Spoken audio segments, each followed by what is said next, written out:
자, 안녕하세요. 저는 철강과 비철금속 업계를 담당하고 있는 멘토 김동화라고 합니다. 자, 이번 시간에는 제가 2023년에 중국 부동산 시장을 요약을 해보고, 그리고 2023년에 철강 업계에선 어떤 일이 있었는지, 그리고 2024년에 전망까지 제가 한번 쭉 짚어드리도록 하겠습니다. 자, 우선 보시게 되면 제가 소제목을 이제 급한 불은 껐지만 여전히 위협적인 잔불로 잡았습니다. 자, 그 이유는 이제 헝다그룹이 최근에 이제 청산 절차에 들어간 거는 이제 다들 아실 거라고 생각을 합니다. 자, 근데 거기에 더해서 이제 중국의 1위 부동산 업체였던 비구이안마저 일부 달러 채권에 대해서 디폴트를 공식 선언을 한 상황이고요. 자, 비구이안의 총 부채 규모는 한화 약 257조 원에 달하고 있습니다. 자, 여기서 이자가 발생하는 부채는 한화 약 48조 원으로 헝다그룹에 비해서 적은 수준이기는 합니다. 자, 하지만 비구이안이 현재 진행 중인 이런 건설 프로젝트의 규모는 헝다그룹의 몇 배 수준으로 역내 채권 디폴트가 확정이 될 시 도미노 붕괴가 좀 이렇게 예고되고 있는 상황이라고 보시면 되겠습니다. 자, 하지만 중국 정부의 발빠른 대처로 비구이안의 경우 만기가 도래한 일부 역내 외 채권의 상환을 연장에 성공을 했고, 자, 이에 따라서 아직까지 채권자들의 적극적인 상환 요구는 없는 상황입니다. 자, 하지만 헝다그룹의 경우 12월 4일 홍콩에서 청산 소송이 열리게 되는데, 이 청산 심리는 이제 현재까지 총 7번이나 연기가 되었지만, 그렇기 때문에 홍콩 고등법원이 이번 연기가 마지막이라고 선언을 한 만큼 만약에 청산이 확정이 된다면 단기적인 파장이 예상이 됩니다. 자, 그렇지만 항소를 할 가능성이 높고 중국 정부가 이 홍콩 고등법원의 요구를 받아들이지 않을 가능성이 여전히 공존하고 있기 때문에 시장 충격은 다소 제한적일 것으로 예상이 되고 있습니다. 자, 다음 소식입니다. 이거는 좀 비교적 최근에 발생한 이슈인데요. 자, 중국 정부의 1조 위안 규모 특별 채권 발행 소식입니다. 자, 이거는 이제 2023년 저번 달 10월 24일에 전국 인민대표대회 상무위원회 회의에서 1조 위안 규모의 특별 채권 발행이 최종 승인이 되었습니다. 자, 사용처는 보시는 바와 같이 인프라 건설에 한정이 되었는데, 좀 구체적으로 자연재해 복구와 그리고 홍수관리 프로젝트, 아니면 관계시설 건설, 아니면은 이렇게 민생 용도로 좀 제한이 되었습니다. 자, 그에 반해서 최근 중국의 이런 부채 상황을 좀 경계를 한 그런 외국인 투자자들은 기록적인 속도로 투자금을 좀 회수를 하고 있는 상황이다라고 좀 보시면 됩니다. 자, 9월 중국에 유입된 FDI의 경우 작년 동월 대비해서 34%나 감소를 했고, 자, 누적 기준으론 전년 동기 대비 8.4% 감소한 상황입니다. 자, 하지만 이거는 지금 현재 달러 강세 국면에 어느 정도 예견이 되었던 상황이라고도 볼 수 있겠죠. 자, 그렇기 때문에 이번 중국 정부의 이런 특별 채권 발행 소식이 11월 FDI를 얼마나 끌어올려 줄지에 대한 관찰을 좀 하는 것이 올해 남은 하반기에 주요 관전 포인트가 될 것이라 생각을 하고 있습니다. 자, 다음으로 이제 철강업계 2023년에는 어떤 일이 있었는지 간단히 제가 요약을 준비를 했습니다. 자, 보시게 되면 생각보다 크게 부진했던 중국의 리오프닝 효과. 자, 이걸 좀 설명을 드려보면, 자, 22년 말에 중국의 제로 코로나 정책에 반발을 하면서 발생했던 백지 시위, 혹시 여러분 기억하시나요?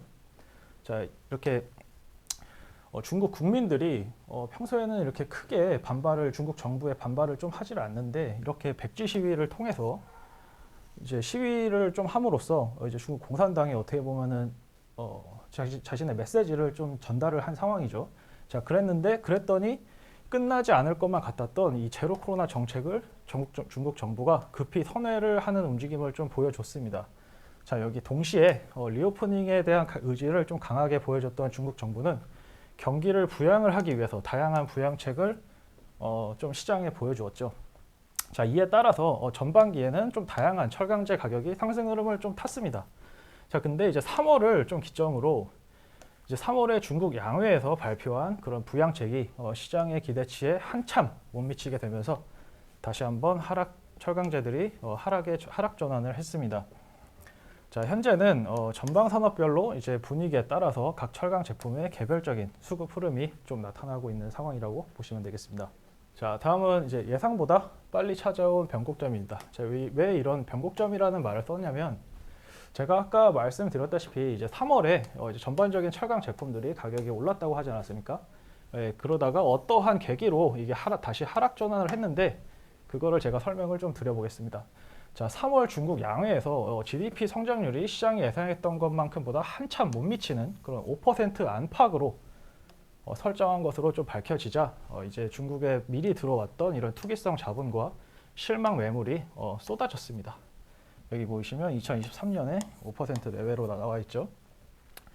또 1분기 생산 관련 지표들이 예상치를 좀 이렇게 밑으로 좀 하회함에 따라서 이제 철근과 현강을 중심으로 실수요 회복 지연이 발생을 했고 여기에 이제 홍수와 같은 자연재해가 잇따라 발생을 하면서 건설용 철강제의 소비량 감소로 이어졌습니다. 자, 이 같은 수요 부진은 비단 중국만의 문제가 아닌데요. 자, 글로벌 경제 운전을 잡고 있는 미국의 경제 지표들이 예상보다 강한 것, 예를 들면 고용 지표나 이런 것들이 좀 좋게 나왔죠. 소비도 줄지 않았었고요. 자, 인플레이션을 경계한 이 연준 위원들이 현재 이런 고금리 기조를 이제 턴하려는 그런 움직임을 보여주지 않고 있습니다. 자, 그래서 이제 전 세계적으로 철강제 수요가 크게 좀 둔화가 되었는데 미국과 유럽의 대형 철강사들은 여기에 대해서 적극적인 감산을 좀 진행을 했었습니다. 자, 하지만 중국이 이런 전 세계적인 감산 움직임에 공감하지 않고 재고를 시장에 덤핑함으로써 글로벌 철강제의 가격이 회복을 하지 못하고 있는 상황이라고 보시면 됩니다. 자, 여기에 이제 값싼 중국산이 시장에 좀 유입이 되기 시작하면서 유통 가격의 하락으로 인해 수입산을 사용하지 않는 국내 그런 중소 철강사들은 팔면 팔수록 손해를 보고 있는 악순환이 현재까지 이어졌다라고 보시면 되겠습니다. 자, 다음으로는 이제 내년에 철강업이 어떠한 전망을 가지고 있는지에 대해서 제가 한번 알려드리도록 하겠습니다. 자, 이제 세계 철강 협회, 자, WSA죠. 자, 10월에 이제 2024년 철강 수요가 18.5억 톤으로 이번에 나온 전망치는 이제 4월에 발표된 전망치보다 0.3% 하향 조정이 되었습니다. 자, 이거는 이제 세계 주요국의 경제 성장률이 이제 하향 조정이 된 것에 따라서 자연스러운 흐름인데 한 가지 더 말씀을 드려보면 세계 철강 협회는 주로 4월과 10월에 두 번 수요 전망을 합니다. 자, 올해도 작년과 마찬가지로 이번 10월에도 수요를 하향 조정을 하였는데 이유는 작년과 마찬가지로 고금리 기조로 인해 부동산 경기 위축 그리고 전쟁으로 인한 에너지 가격 상승을 꼽았습니다. 자, 작년과 딱히 달라진 것이 없는 상황으로 올해 역시 어려운 상황이 좀 전개될 가능성이 높다라고 생각이 되고 있습니다. 다음은 예고된 과잉 공급입니다. 자, 수요에 대한 기대치는 매년 이렇게 밑으로 좀 하향 조정이 되고 있죠. 자, 하지만 우리 글로벌 철강 생산 능력의 확대는 2026년까지 좀 지속될 전망입니다. 자, 현재 진행 중인 공사 프로젝터만 고려하더라도 올해 4,600만 톤이 늘 수 있고 주요 메이커들이 밝힌 계획 물량까지 여기에 합산을 한다면 이제 1.5억 톤의 생산 능력이 추가가 됩니다. 자, 그중 다양한 국가가 있는데 아시아에 속한 이 인도를 좀 주목을 해봐야 되는데 자, 인도의 경우 2026년까지 2억 톤의 생산 능력을 갖출 예정입니다. 자, 여기 보시면 이제 2억 톤으로 나와가 있죠. 자, 이거는 이제 계획까지 합친 겁니다. 자, 올해 약 1.3억 톤의 생산 능력을 갖추는 점을 감안을 할 때 매우 공격적으로 지금 캐파를 좀 늘려간다라고 보시면 되겠습니다. 조선을 제외한 대부분의 전방 산업의 부진 가능성입니다. 자, 올해엔 이제 대부분의 산업이 사실 좋지 못했는데요. 자, 모든 산업이 부진했던 것은 사실 아닙니다. 자, 이제 여기 보시면 구체적으로는 좀 조선과 자동차의 경우 오히려 상황이 좀 좋았다고 말씀을 드려볼 수가 있을 것 같은데 자, 내년부터는 조선업을 제외한 대부분의 산업에서 좀 부진한 흐름이 예상이 되고 있습니다. 자, 하지만 이 자동차의 경우 작년과 비슷하게 현재의 국면이 이제 소비 호황에 의한 피크아웃이라는 이런 전망이 있고 내년에도 여전히 강할 것이라는 전망이 공존하고 있는 상황이기 때문에 지금 현 시점에서 이러한 전망을 하는 것은 좀 이르다는 판단이 들고 있습니다. 자, 하지만 자동차의 경우 철강 소비의 약 16%의 비중을 차지하고 있기 때문에 여전히 국내 철강사들은